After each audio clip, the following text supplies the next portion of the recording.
Anyway, we'll try to move around here a little bit. But it's really good to see everybody, and I know a lot of you were out for sicknesses or various things. It's good to see a lot of people back. We still do. I'm staying right here. Is it going to get me? I'm going to have to. It's just stuck there.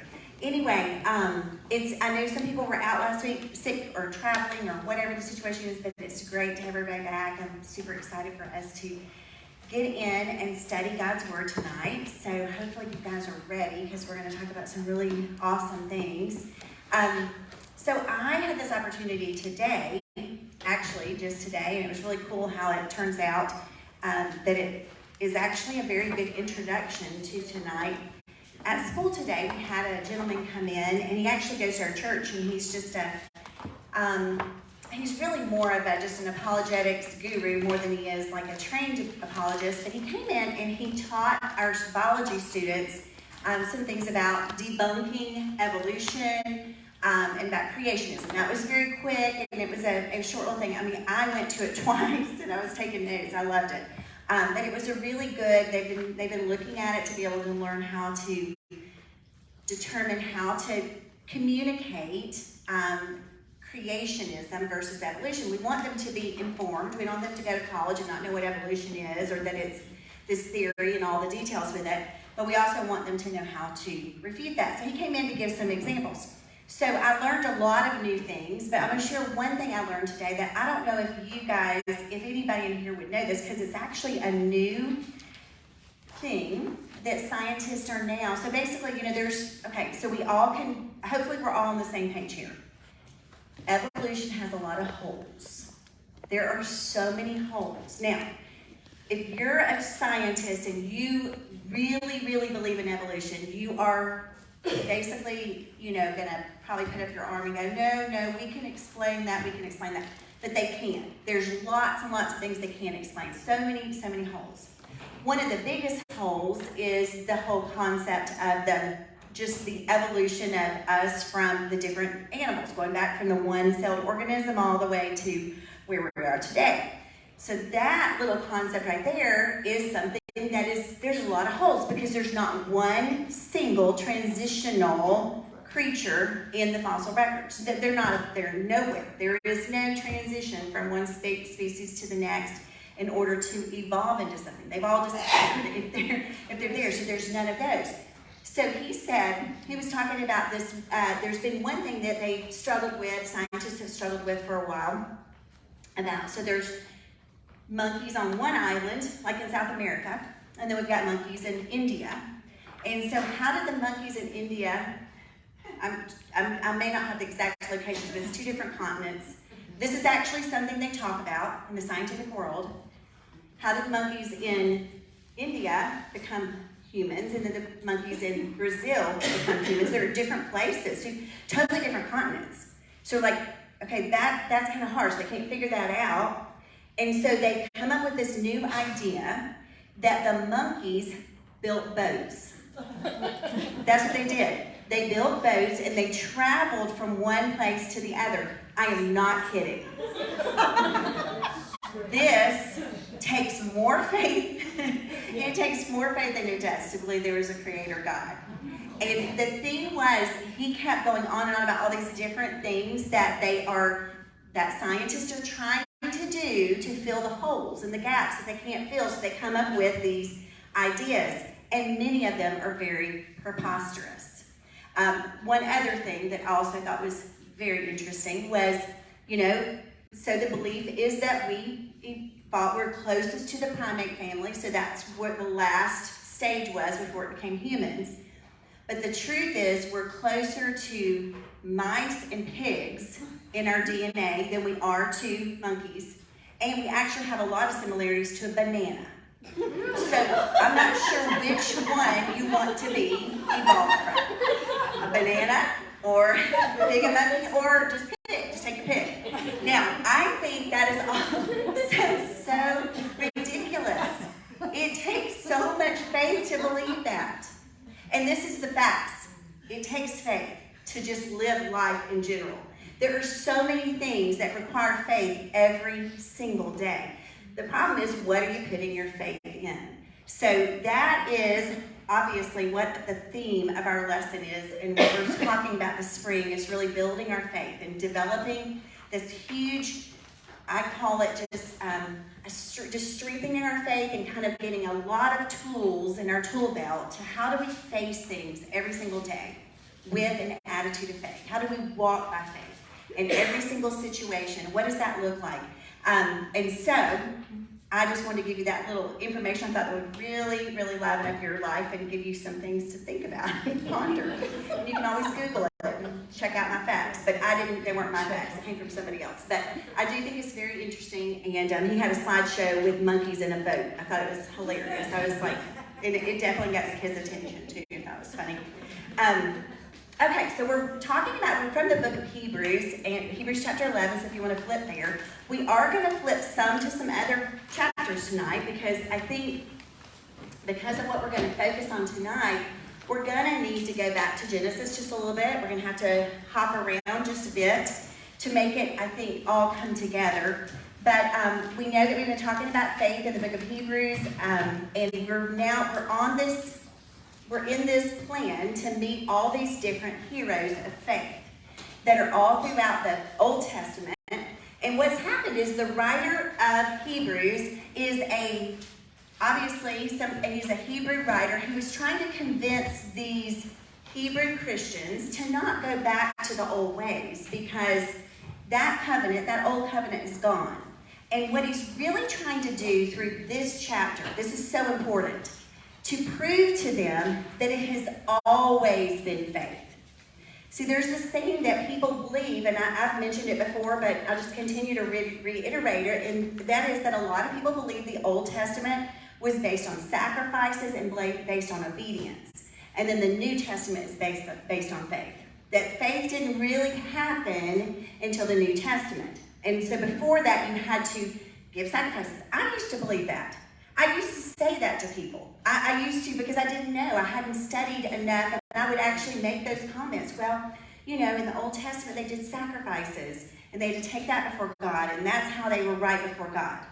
But that is not the truth. That is just something that we get wrapped up in. But what happens is the Hebrew people, or the writer of Hebrews is saying, no, let me tell you, it has always been faith. We're going to go all the way back to Abraham. We went all the way back to Abel, even. We talked about him first. So it goes all the way back to the beginning of the Old Covenant, the Old Testament scriptures, and he tries to prove to them faith has always been the way. To make sure that that he nails this down with them. You don't want to go back to the old way, because what is the old way? The old way, the Jewish way, the true Jewish way, was very works-based. We've got to take our sacrifices. We've got to do these things. And many of the Jewish people were not living by faith.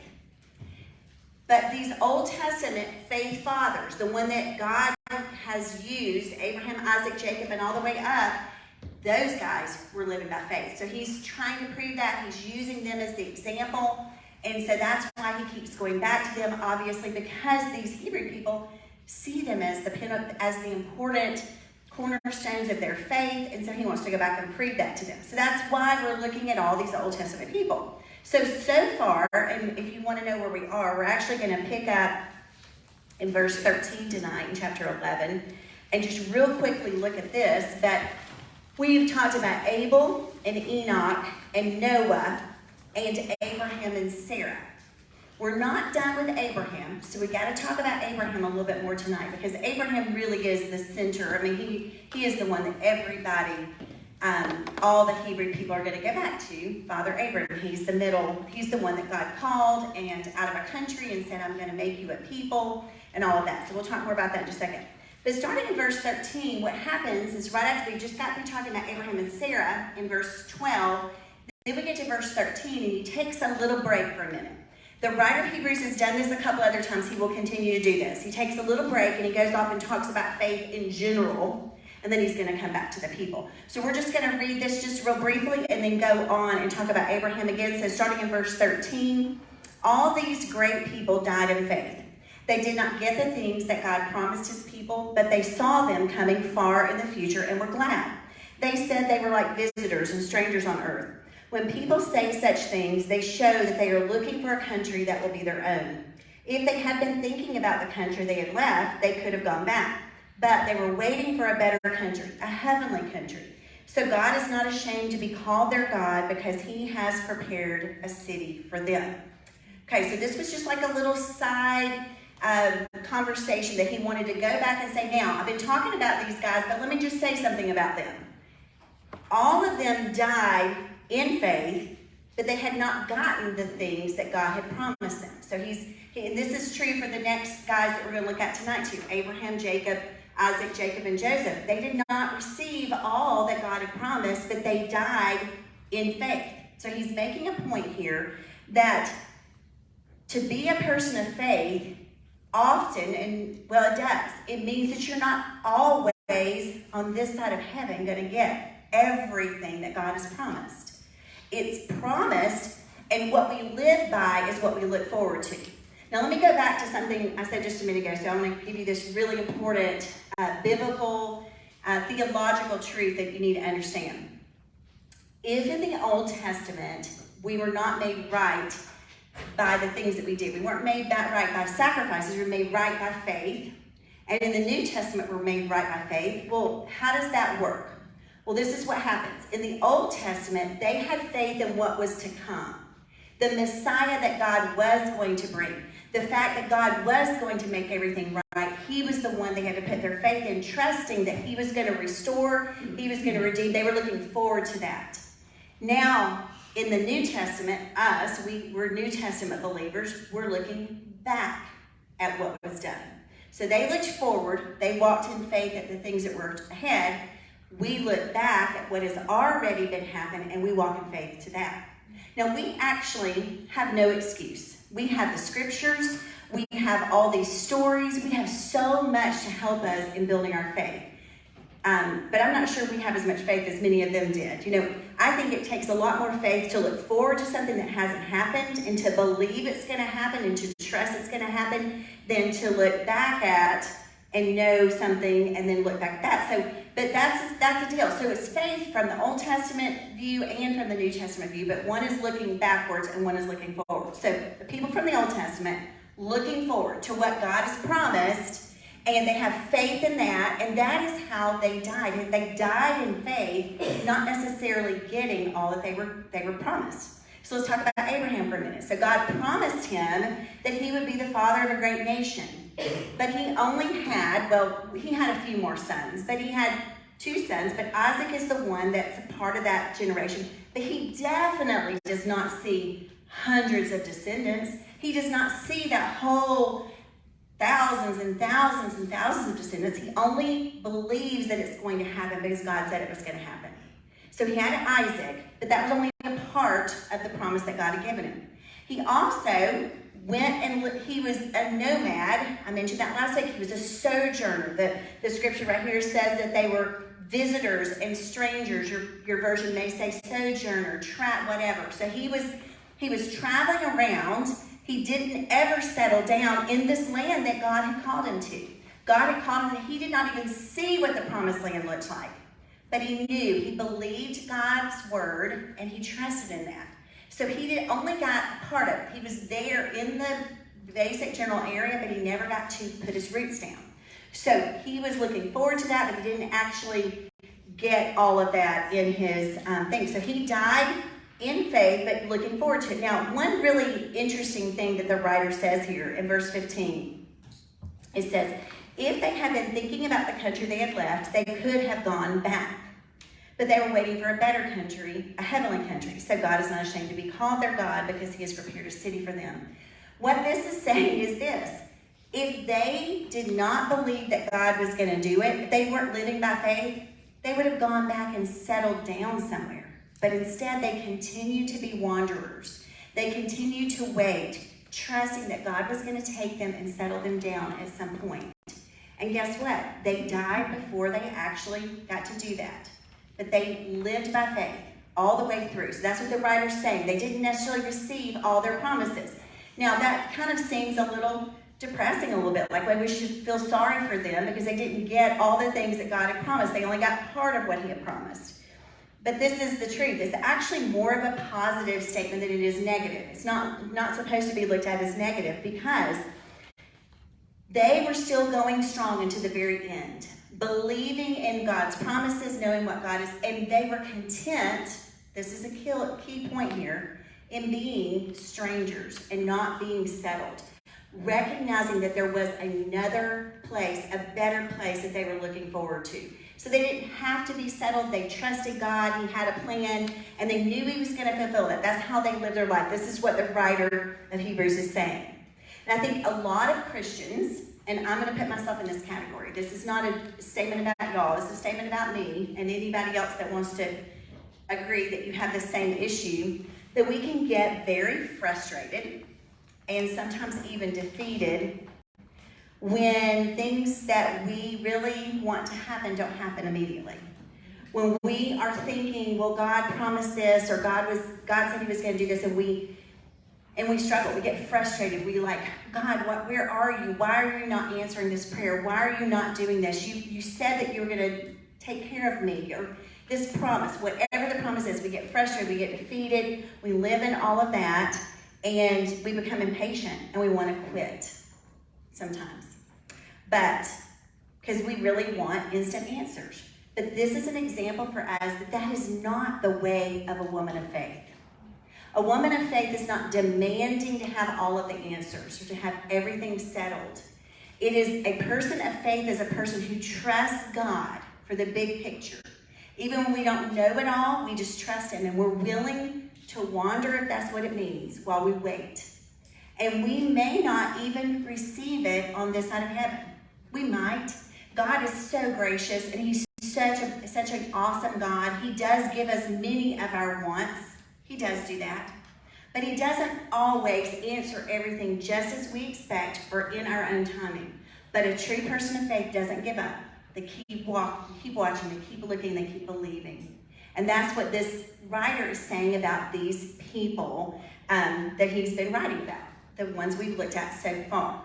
So, I am going to move on because I want to talk about, I want to talk about, move on. I want to move on to this next thing, but I wanted to say, the thing about Abraham and Sarah was they were willing to wait for a better country. So they didn't have to have it all settled. They were trusting God that he has so much better for them. And I think that's kind of the big takeaway there is they lived in such a way that they believed that God had something better. So let's go ahead now and get to the focus passage because I really want to start with verse 17. And we're going to talk about Abraham again because we're not done with him. And this is what I would consider one of the hardest stories in the entire Bible to really put your brain around and to really understand. So let's take a look at it. It was by faith that Abraham offered Isaac as a sacrifice when God was testing him. Abraham, who had received God's promises, was ready to sacrifice his only son Isaac, even though God had told him, Isaac is the son through whom your descendants will be counted. Abraham reasoned that if Isaac died, God was able to bring him back to life again, and in a sense, Abraham did receive a son back from the dead. Now, I just read that from the New Living Translation, which I read sometimes, but I'm going to read a little bit of it from another version in a minute. But let's talk about Abraham for a minute, because we haven't really talked much about it. I'll give you some facts about Abraham in case you need a few facts to add to your arsenal of understanding about who Abraham is. Okay, so he lived in 2165 BC to about 1990 BC, 2,000 years after creation. If we were looking at a timeline, there's been 2,000 years before Abraham came on the scene. So I think that's kind of interesting for those of you that like to look at timelines. You're wondering, where do all these people come from? Well, in 2,000 years, there's a lot of being fruitful and multiply that could happen. Okay, so they had lots and lots of children are born in 2,000 years. That's why the earth has so much of a population. And of course, we had Noah's flood and everything like that. But there's been enough time that the earth is very populated at this point. Now, let's talk about the earth for just a minute because it's very interesting. Before Abraham came along, God had a general relationship with his people. So he was he was the God. He had created them. And we don't have a whole lot, obviously, of all the details other than after Noah. We don't have a lot of details. But the next story after Noah is which story? Do y'all remember? Anybody got it from your from your childhood days? The next big story after Noah is, okay, Tower of Babel. So there's other little things in there, but mainly the Tower of Babel. So after Noah and God made the covenant with Noah, and the earth began to be populated again, there came a point in time where people are like, hey, we need to get to God. Let's build a tower so that we can get to God. And that was a whole prideful thing that men were involved in. But at this point, there's a general relationship. God has not, we don't hear of anybody besides Noah that he has this. He's not given a lot of commands at this point. There's not a lot of things that have been really built up about the relationship between man and God. But so they build this tower, and God obviously scatters them. So that's when everybody was scattered to all parts of the earth. The languages were confused. People were alienated. They went to places where there was languages where there was no stories about God, if you want to look at it from that standpoint. So it's very changed the trajectory of the world. So that's kind of what the world is looking like at this point when he calls Abraham. When he calls Abraham, he has now decided it is time to establish a covenant with people. And I'm going to build a nation through this man Abraham. So up until then, like he had a relationship with Adam and Eve and Noah, and this is obviously very quick, and there's a lot more theology that we could talk about in all this, but I'm just going to trying to keep it as simple, just like a children's story. To try to keep it simple to get to the point that Tower of Babel spread him along, and then when Abraham comes along, God's going to call him, and he becomes the father of the Jewish people. And specifically, he calls this man out of his pagan land. He lives in a pagan land of Ur, where they worship idols. There is no connection to this God, Jehovah God, but God calls Abraham and he says, now I want you to go. I want you to take your family and I want you to leave this place. I'm going to take you to a land I have for you. And then he gave him little pieces of his promises along the way. I'm going to make you a great nation. Out of your loins are going to become a nation of people that are going to be more numerous than the sand on the seashore and the stars in the sky. And he has no children. His wife's now, and then we read a little bit about this last week, but his wife was 90, he was 100, he still didn't have any children. But God blesses him with a son. But so he pulls him out of his pagan land. So this is kind of how God establishes his relationship. Now, he becomes, and this is very important from a theological standpoint, Abraham becomes the central figure in the salvation story. Okay, so this is really important because we think of him as being an Old Testament character. Again, if you don't have a lot of knowledge of the Old Testament, you think a lot about the sacrifices and all that, and you forget that salvation goes all the way back to the very beginning. God saved Adam and Eve in the Garden of Eden. He gave them clothes to wear. He killed an animal for them in order to cover up their nakedness and make them no longer ashamed. And he provided the sacrifice. God, even when he called them to give sacrifice, it was always about saving his people, redeeming his people. That's been his plan. The Bible is the story of redemption from cover to cover, beginning to end, even though in the Old Testament we have to look a little different, and it looks different to us. So we have to learn to read it through the right kind of lens, because the lens has always been about faith. So let me prove this to you a little bit just from the New Testament. Let's just look at Acts 7:2 for a minute. And I'm going to flip through a couple of different really cool New Testament passages that explain what I'm talking about here. So you won't, hopefully if I've confused you, maybe these writers of the New Testament, Paul and Luke, can help us out a little bit. So Acts 7:2. This was actually a sermon that was preached by Stephen. Y'all remember Stephen? Stephen was stoned for his faith. He was sharing Christ in the early church. And this is his sermon. Acts 7:2. Hear me, brethren and fathers. The God of glory appeared to our father Abraham when he was in Mesopotamia, before he lived in Haran, and said to him, leave your country and your relatives and come into the land that I will show you. Then he left the land of the Chaldeans and settled in Haran. From there, after his father died, God had him move to this country in which you are now living. So Jerusalem is a part of that promised land that Abraham's people were going to get. So there, and then he says, but he gave him no inheritance in it, not even a foot of ground. So he's beginning to preach this message of salvation, and he began with Abraham. Now, if we kept reading that whole sermon, he leads to Christ. But it started with Abraham. Guys, he is the central figure of the salvation story. It just goes all the way back. Now, Jesus is the central figure of the salvation story, but you know what I'm saying. It started with Abraham. So we got to go all the way back. So Stephen did that. Let's look at Romans chapter 4, verse 1.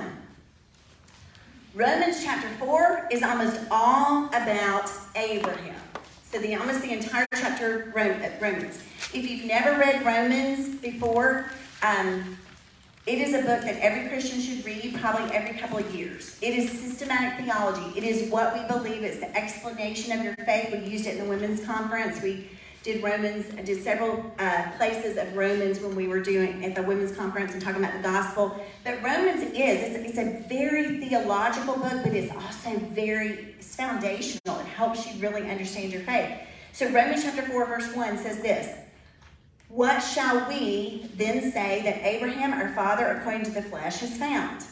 What about Abraham? How was he saved? For if Abraham was justified by works, he has something to boast about, but not before God. For what does the scripture say? And then Paul is the writer of Romans. I'm kind of making a little bit of paraphrase here. And he quotes Genesis 15:6. Abraham believed God, and it was credited to him for righteousness. That is the verse, Genesis 15:6, that you really should memorize. I probably should have made a memory verse for this. Everybody needs this in your memory bank. Genesis 15:6. When Abraham believed God, it was credited to him for righteousness. Righteousness is our right standing before God. It is what salvation is. It's really at the crux of salvation is righteousness, is justification. That is what justified Abraham, his faith, all the way back to the Old Testament. So it starts there. So, and this is what the writer says. It was credited to him, and so that he is our father according to the flesh, and he was the father of salvation. Now, let's look at Galatians 3:7. So Galatians is another great book about, it's really about the law versus faith, and it talks a lot about faith in Galatians. The Galatians 3:7 is written by Paul, so Romans and Galatians, both Paul. It says, therefore be sure that it is those who are of faith who are sons of Abraham. So you can't be a son of Abraham if you don't have faith. And if you're a Jewish person and you're putting Abraham as your central figure, but yet you aren't walking by faith, well, that's a problem. And as he's talking to these Hebrew people, he's trying to remind them that go back. Abraham was the father of your faith. Don't go back to the Old Testament rituals. Stick with Abraham. He believed, and that's what gave him right standing. And then it goes on, he quotes 15:6 again. It was reckoned to him, so Paul quotes it again here in Galatians. It was reckoned to him as righteousness. Therefore be sure that it is those who are of faith who are sons of Abraham. And then you are in verse 26, you are all sons of God through faith in Christ Jesus. Verse 29, if you belong to Christ, then you are Abraham's descendants. And then just always referring back to Abraham believed God, it was counted for righteousness. So Abraham is held up as this pinnacle of the man of faith, and that is what set him apart. He believed God, and it was given in righteousness. So this is we went back to, you go read Abraham's story. Starts in chapter 12 of Genesis and goes all the way, really. Abraham is called, and then it goes all the way to chapter 50, because that's his family. It's Abraham, Isaac, and Jacob, and all of Jacob's sons. We go from chapter 12 to chapter 50 of Genesis. So the rest of the book is all really about his story and his descendants. So let's get back now we just read a little bit of scripture. Let's look at Genesis 22, 1 through 8. Okay, so now we're to the part. So God called Abraham, called him to leave, said, I'm going to make you a great nation. Abraham believed him. Abraham believed him, and that is how he was made right before God. God looked at him and said, I am pleased with you. You are justified before me because you believe in what? In my promises. You believe in my promises. You believe what I've said is true, and because of that, you are right before me. So then, all that's happened. Let's look at Genesis 22, verses 1 through 8. After these things, God tested Abraham and said to him, Abraham, here, and Abraham said, here I am. He said, take your son, your only son, Isaac, whom you love, and go to the land of Moriah and offer him there as a burnt offering on one of the mountains of which I shall tell you. Okay, so here this man is God is so pleased with him. He's made him right. He is justified before God. And then God says, now take your son, your only son, to the mountain and offer him as sacrifice. Now, if you know, it kind of goes back to some of the other things that I think about when I think about the children's stories that we tell our kids. This is a terrible story to tell your kids. It's so scary, but it's in all of the Bibles. It's in all the children's Bibles. And God, told Abraham to take his son Isaac, and so we teach that to our little kids. But this is a it's a gruesome idea, right? If Abraham came from Ur, which was a pagan nation that did offer sacrifices, human sacrifices, to their false gods, that was common. So in some ways, when Abraham hears this, maybe there's something like, well, I mean, he's heard this before, but not from God, not from Jehovah God. He's never heard this. Before this happens, the law comes, right? The law comes after this, right? So you have to remember this, that there is no law. This is another important thing, another pinnacle, like a super important theological truth. When Abraham believed God, there had been no laws written down. So what Abraham puts his faith in is what? The words of God, God's word to him. He trusted God's word. He didn't have a Bible to read. He didn't have any of that. Nothing has happened like that. Now, later on in Leviticus 22 and Jeremiah 32, 35, those are a couple places where human sacrifices are denounced. They are crimes punishable by law. So we have the benefit of looking back and saying, God did not believe in human sacrifices. So why did he ask Abraham to do this? God saw human sacrifices abominable and detestable and punishable. It was a horrible thing. So this was not something that God would have supported. But at this point, there's no law. But he sent him to do this. So there's such a question, and you've got to kind of, like when you get down to the nitty gritty and read it, you're just like, what in the world? Why did God do this? But this is important. He asked him to do it, but the one thing is he never asked him to fully follow through with it. He just says, take your son, your only son, and offer him as a sacrifice.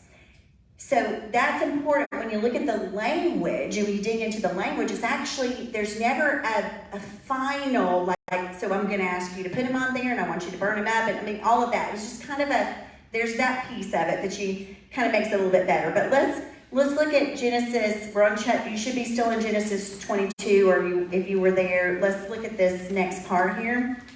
Genesis 22, verses 5 through 8. So he's told him to take his son. And then he says, the next morning Abraham got up early. This is verse 3. He saddled his donkey and took 2 of his servants with him, along with his son Isaac.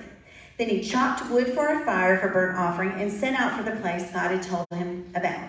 On the 3rd day of their journey, Abraham looked up and saw the place in the distance. Stay here with the donkey, Abraham told the servants. The boy and I will travel a little farther. We will worship there, and then we will come right back. Okay, now that is very important right there. So when Abraham says that, he says, we're going to travel, but we're going to come back. And he tells the servant there to wait there. Now, side note, Isaac is about 30 years old. In case you thought he was a little kid, he's really not. He's 30 years old, or at least that's what theologians have kind of deduced, that he wasn't a young child, but he was Abraham's son, 30 years old. Very interesting.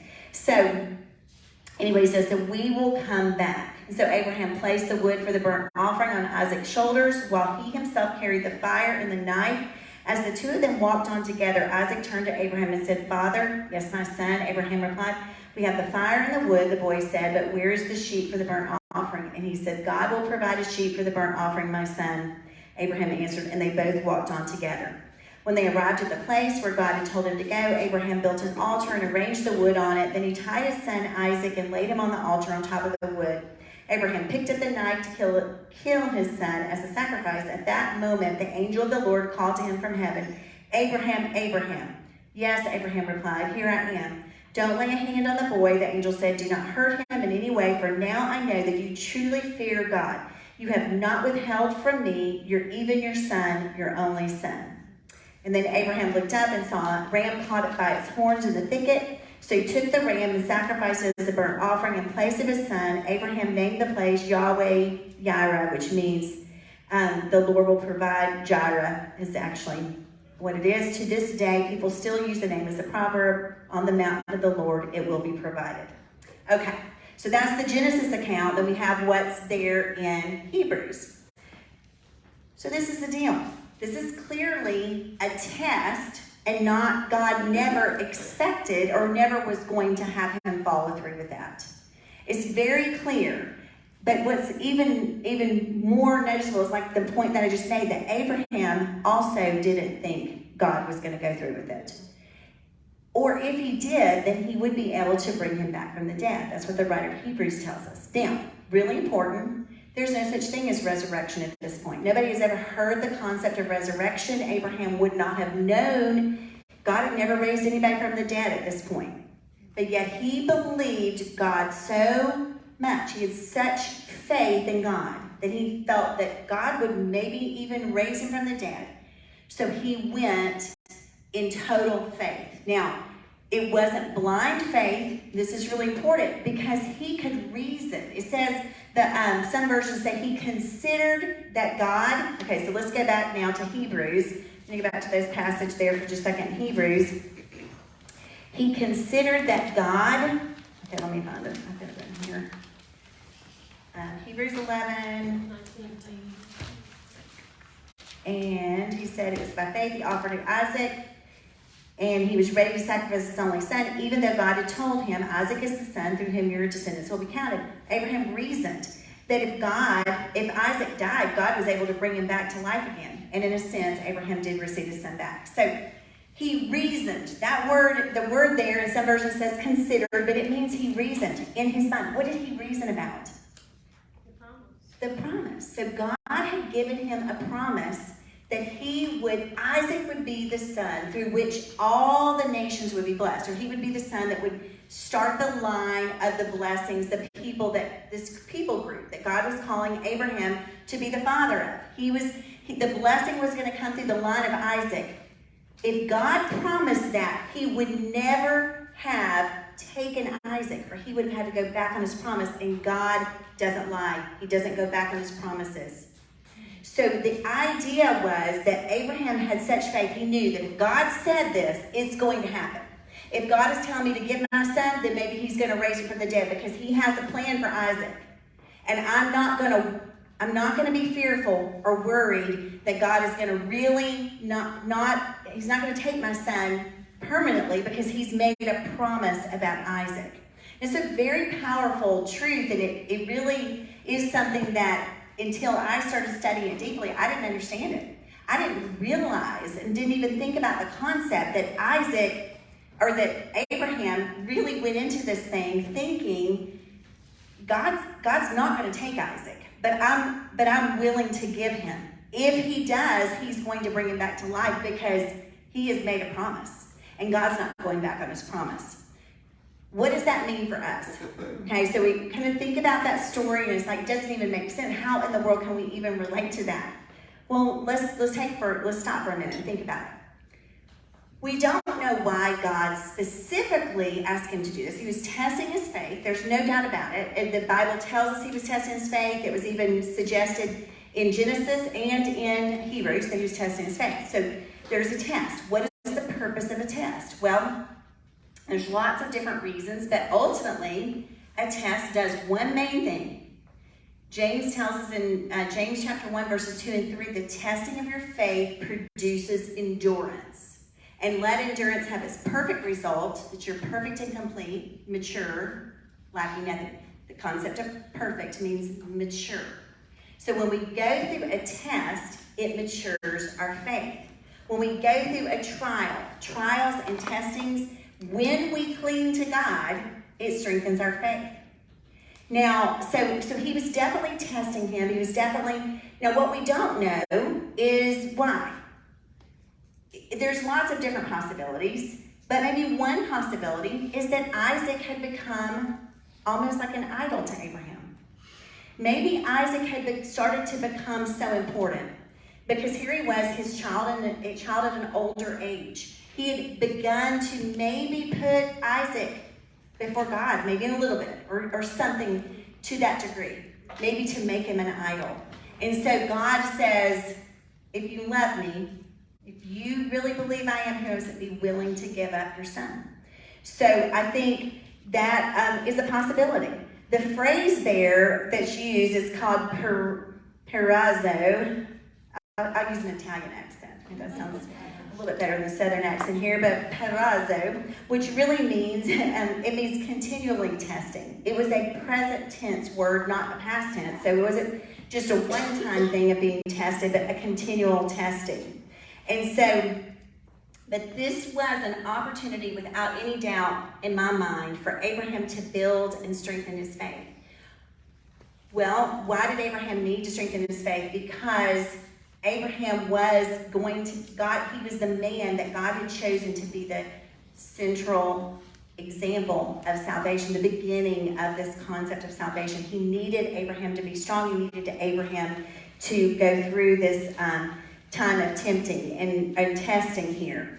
I think the other part about Abraham, and so I just kind of alluded to it just now, but just this idea of by putting Isaac, I'm going to read you a quote from Charles Spurgeon. I really, really like Charles Spurgeon. He is just an amazing theologian, and whenever I read lots of quotes from him, and some of them are a little hard to understand because he knows like old English, it's not old English, but he's like 1800s.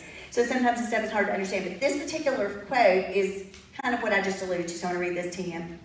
He says, "It may be that Isaac, though a gift from God, began to usurp God's place. And Isaac may have become an idol. The dearest," and then he says, and Isaac, he's using Isaac as a type. He says, "And Isaac may become an idol. The dearest thing we have, the most precious, the most beloved, may still become an abomination." So the dearest thing that we have may become an abomination by being made an idol to keep us away from God. Some of the heathen worship gods of mud, others worship gods of gold, but there is no difference in idolatry, whether the image be made of mire or of the most precious metal. So this concept of maybe Isaac had become more important to Abraham at this point in his life, and he was focusing on him. And so God was like, are you willing to give him up? Are you willing to lay down your son, your only son? Now that whole only son thing, and some of your versions may say begotten son, that phrase, only begotten son, you've heard it before, right? John 3:16, for God so loved the world that he gave his only begotten son. If you're in a new version, they don't use begotten anymore, which I hate that, except for I never did understand what begotten meant, so I would say it and I'm like, what does that mean? So begotten actually means unique. It actually means unique, so it means one of a kind. So begotten doesn't mean only, but one of a kind. So Abraham had another son, Ishmael. And later on, with his later wife, Keturah, he has another 6 sons at least. Probably had even more, even into his older age, believe it or not, into his 110, 112, he was having sons. But this is the deal. He had but one son, one unique son, was called by God to be a part of that promise. And so when God, he says, you're willing to give this one son, and he probably was a special son. This is 90, he's 100 years old. He sees a miracle by Isaac being born. I mean, think about it. I hear people, I mean, we a lot of people that have gone through different types of infertility things, and then they had that child's a miracle. I mean, we want to hold on, and I mean, it's so precious to us. We've maybe tried to have a child, and then we finally are able to have this child, and that's kind of what I think Isaac was to him, but he was also proving that God's promises come true. The birth of Isaac was proof that God's promises come true, that God can do the impossible, 90-year-old woman having a baby. So he was a very important child. He was a very unique child. And yet God says, offer him to me as a sacrifice. And Abraham did. He went to that moment. He went up to that mountain, and he went to Mount Moriah, which is basically in the same place as another place, and that is Golgotha. And so what we believe, and what is really clear, is that Abraham is a type. And the story of Abraham, it was a picture of what later on God was going to do.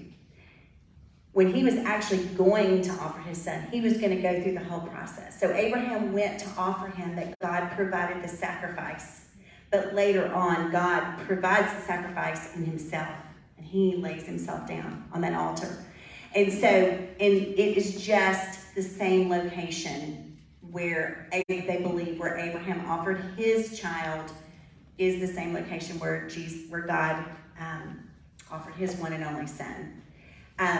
Unique, special Messiah, the one and the only one who could take away the sins of the world, because he was perfect, fully God, fully man. So Abraham gives us a type of a Christ story. He gives us that picture, that salvation. And when I say Abraham is our center for salvation, is because not only does he show this amazing faith, he walks by faith even when it does not make sense, when God is requiring him to do something that seems so egregious, something so horrible, that he is willing to do it, and he passes that test, and it strengthens his faith, but he becomes the father of faith for all of us, and we can follow him. So the faith of Abraham is faith that obeys no matter what, because he believes God no matter what.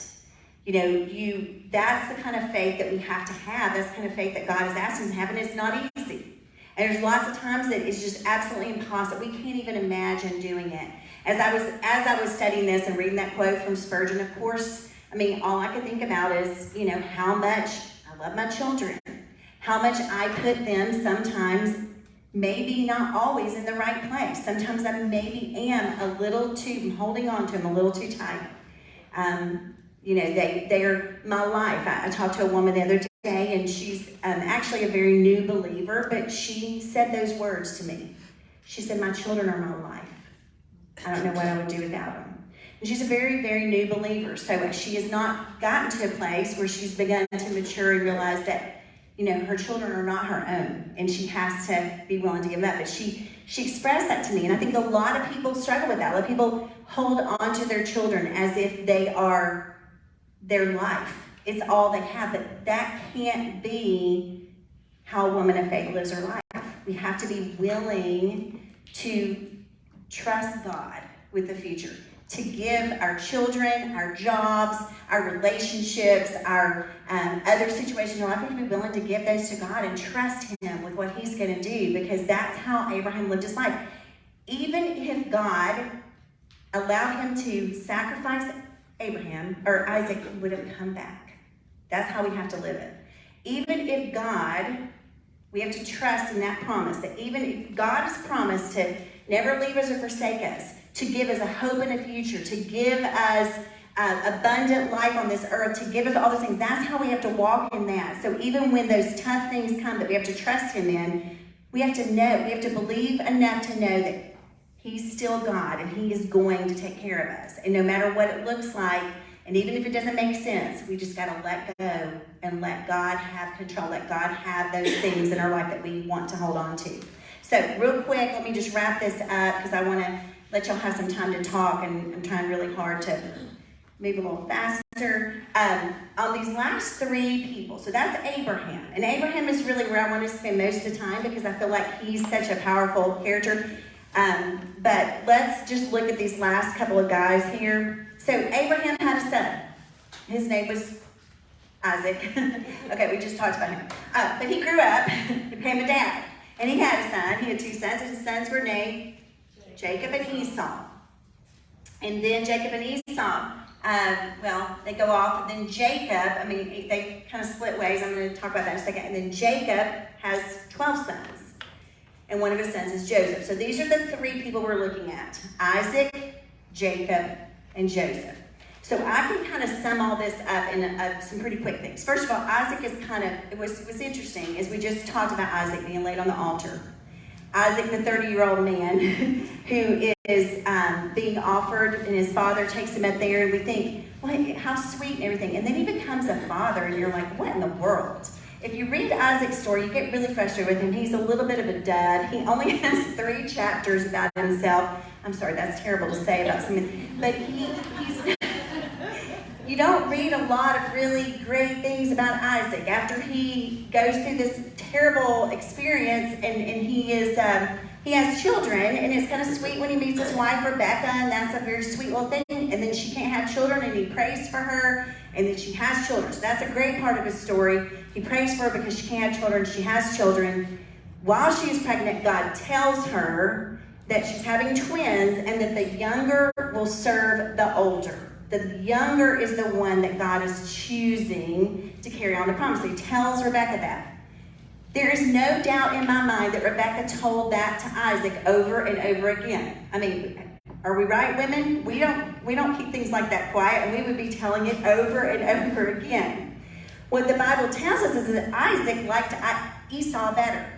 He chose his older son as he had a special affinity for him because he was a man's man. He liked the outdoors. He liked hunting. And so he had this special love for his older son, Esau.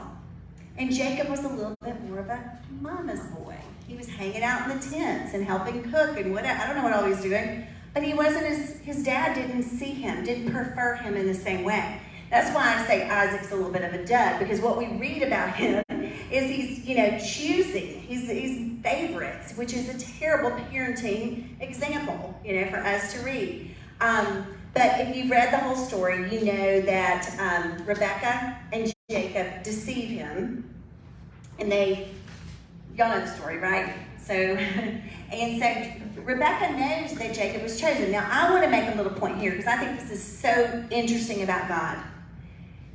Over and over again, God chooses people that our human nature doesn't. He chooses the people that goes against tradition, goes against the norm, goes against the popular idea. The popular idea of the time, the absolute accepted idea was the oldest son always got the blessing. The oldest son always was the one that's got the special whatever. In this case, he chose Jacob. If we go back to Abraham, he chose Isaac. Now, Ishmael came in a weird way, so we're going to, we understand that that was not God's plan, the way Ishmael came along. Which, by the way, just back on Abraham for just a minute, he was not perfect, right? But he was a man that was known to be a friend of God, but he was not perfect.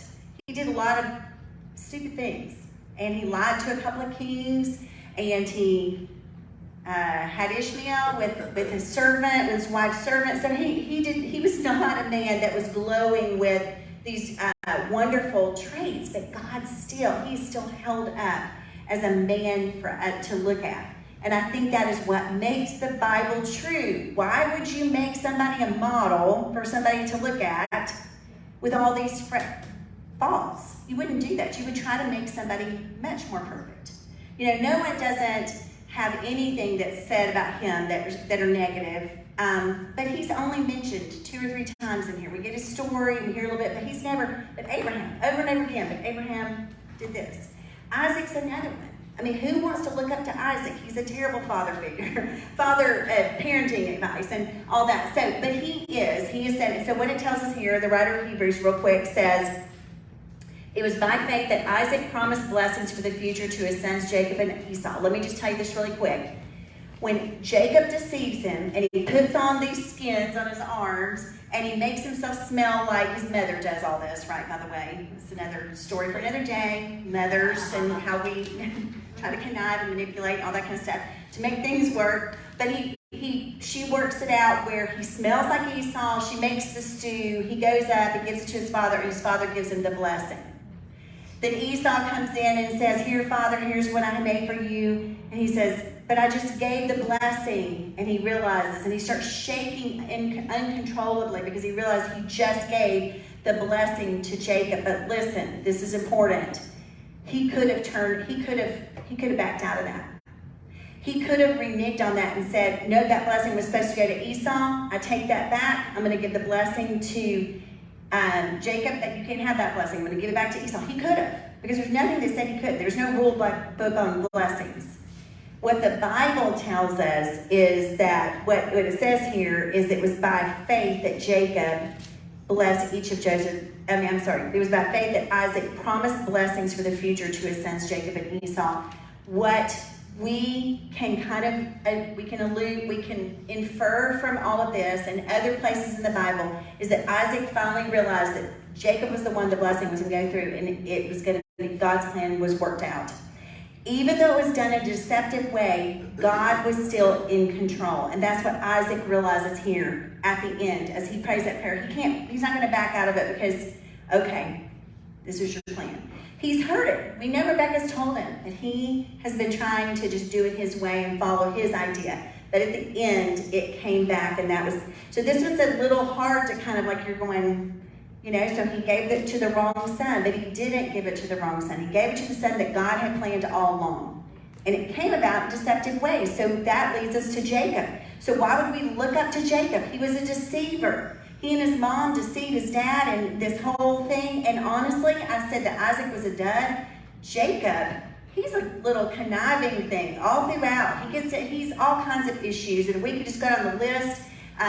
He wrestled with God. He constantly was struggling with different aspects of his walk and his relationships. He's gotten married to 2 women, and that was a huge ordeal.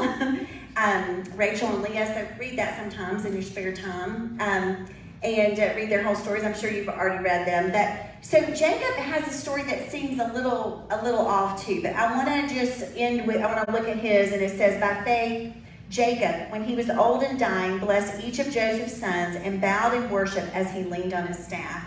So even though Jacob fought with God at different points in his life, and he struggled, and he had lots of things, and we could talk about all the things that Jacob did wrong, the writer of Hebrews wants to focus on what he did right. And one of the things that both of these men were seeing is at the end of their life, they are both looking to God, going back to that idea of looking toward the promise. And as he is praying over Joseph's sons, he's bowing and he's holding onto his staff. Why? Because God touched his hip when they had a wrestling match, and he finally gave in to God, and that was back a few chapters back earlier in his story. And so he has to have a cane. But at the end, he's worshiping God as he's giving that blessing. Because he has, as his life has gone through so many different trials, he's gotten to a place where now he is worshiping God. He's leaning, and I think the staff is a great example of him leaning onto God and into God's plan for his life. He knew the blessing had been passed down for all these different generations, and now he was giving the blessing passing that blessing on to Joseph's sons. So then let's wrap it up with Joseph. It says, by faith, Joseph, when he was about to die, said confidently that the people of Israel would leave Egypt. He even commanded them to take his bones with them when they left. Basically what he was saying here is, don't bury me. And I know God promised the land of Canaan, the promised land. We are not staying in Egypt. I'm going to die in Egypt. Keep my bones out of the ground, because they are going back to where I am supposed to be and where all of these people are supposed to be. Joseph believed, just like Jacob believed, and Isaac believed, and Abraham believed in God's promise that he had given to this people. And so at the end of their life, they're walking by faith. They're walking by faith, and they're praying for their children and their grandchildren with joy and with a trust in this God that has carried them all these years. So how can we wrap this up and kind of put a bow on it here at the end? I just want to say a couple of final thoughts here, and then the writer of Hebrews really wanted his readers to understand that this faith principle of the new covenant was nothing new. So he goes all the way back to the beginning to show how these real men, how the real men of God, starting with Abraham, trusted in him. And they didn't, and one of the reasons he did this, because he did not want them to fall back into this works-based mentality. It was not about works, and it's not about works for us. This concept of trying to earn your way to get to God, to do enough, to be good enough, and all of that kind of stuff is not God's way. It never was. He was never pleased by works. And so the writer is really trying to make sure that they get that final point as he is wrapping up this piece of the story. And I have one more thing I want to read to you, and then I'll do that. As I spent a lot of time reading about this week, and just really trying to work through these people, because I have a hard time with Jacob and Isaac, I'll tell you. And their stories are just so, and I was like, what in the world are we going to glean from their stories? Because I just feel like they're, they just got some stuff here. But I think that the deal is this: at the end of their life, as they were toward the end, their lives were definitely marked by confidence and hope. They believed in this God, the God that had promised to Abraham, their father, and they trusted in him. And and up to the very end of their life, they were looking forward to God's promises being fulfilled.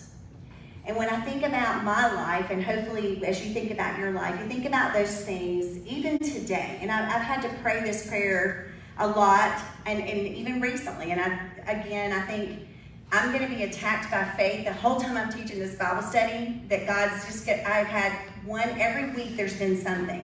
I'm not kidding you. Something where I'm like, I'm having a hard time trusting God right now. I literally had to pray that every single week for something different. It's almost comical now. I'm like, okay, what am I going to have to trust God for this week? But the thing that I think for me is just, as I thought about this whole week, is just that so many times that I forget that God has promises, that I have to put my faith in those promises.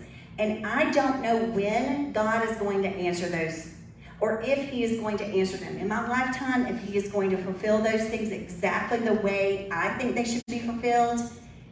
But walking by faith, becoming a woman of faith, is someone who says, I'm going to continue to walk with God, trusting God, no matter what happens, no matter what things look like. I'm not going to expect God to always answer everything in my way, because this story, Abraham, Isaac, Jacob, all of that, is definitely shows us that God's plans are not always our ways. His ideas and what he expects and what he asks us to do does not always follow. I think I want to wrap up with verse 50, which was your memory verse. I don't know if anybody memorized it, but I put it in here because everybody needs to memorize this verse.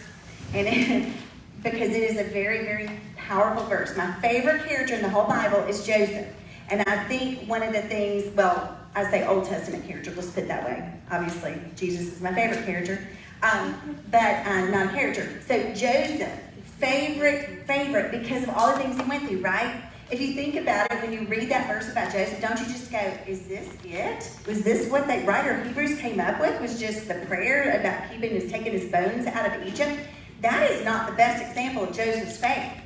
Joseph had faith as he went to Potiphar's house and said no to Potiphar's wife. And he was like, no, I'm going to do the right thing. I'm going to live in integrity. And he got thrown into prison. He lived by faith. And then he gets into prison and he's wrongly imprisoned for a long time, waiting to get out. And he's still, before that, his brothers threw him into slavery. So this guy has gone through, sold him into slavery. He has gone through so much. He gets stuck in prison for a long time. When he finally gets out, when he's finally remembered after all those years, then God puts him in a place where he can serve. And he can eventually help save the whole land. But Joseph's story, and all throughout, if you read the whole Joseph story, which you really need to read that. You don't read anything else in all this, chapter 12 all the way to chapter 50. You need to read Joseph's story. But when you get all throughout, you see that God was with him. But God was with him. That God was with him. And I love that, because even when he was sitting in prison, even when he was in places he didn't want to be, God was with him. And then he says in chapter 50, after he makes himself known to his brothers, he throws himself on them, he cries, he forgives them, because they finally, have re-met after all these years. Then Joseph says this to them. He says, 50:20, like I said, great verse to memorize. Joseph replied, don't be afraid of me. And this is when all the brothers are standing around and they're feeling super guilty. They sold him into slavery.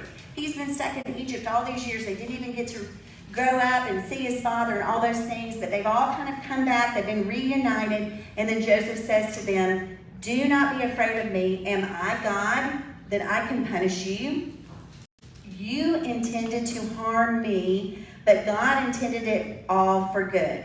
He brought me to this position so I could save the lives of many people. Now, that verse right there is a verse of a man of faith.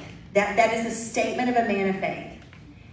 Yes, my life was crummy. I was sold into slavery. But he's saying, no, God meant it for good. God brought me here. This whole thing, this whole mess that I have been in was not because you did this, but because God allowed. He took what you meant for evil and he turned it into good. And that is what it means to walk, I believe, one of the things that means to walk by faith. To trust that even when the bad things happen, when you're in prison, when you're in a situation that you can't get out of, or you're struggling, you don't understand why this happened, people have been hurtful to you, your brothers sold you into slavery, people forgot about you, you're forgotten, you're isolated, you're lonely, all those things. Satan means for evil, but God means it for good, and he can work those in your life. And when he asked Abraham to lay his son on the altar, he had a plan. And that plan was to show Abraham, I think, the future plan. Show Abraham that he was the provider. He built Abraham's strength so Abraham could continue to be this man. But he uses messed up people. He works through that, and that is the other part of this story that you can't ignore. These people were not perfect people of faith, but they were people of faith. And that's what we need to be. We're not perfect, but we need to walk by faith and trust God even when the situations are rough. Let's pray. Heavenly Father, I just thank you so much for every woman in this room. And Lord, I know we all have different stories and different situations that we try to work through that we don't understand. And we have to walk by faith and trust you no matter what. Sometimes things don't turn out the way we want them to, the way we hope they will. But Lord, I just thank you that we can cling to this promise that the thing that Joseph said, that what Satan means for evil, what other people or ultimately the enemy means for evil, that you can take that and make something good, something wonderful out of it. Help us to trust you in every situation, and we just commit this week to you and ask that you be glorified and lifted up in our lives, and we love you and thank you. In Jesus' name we pray.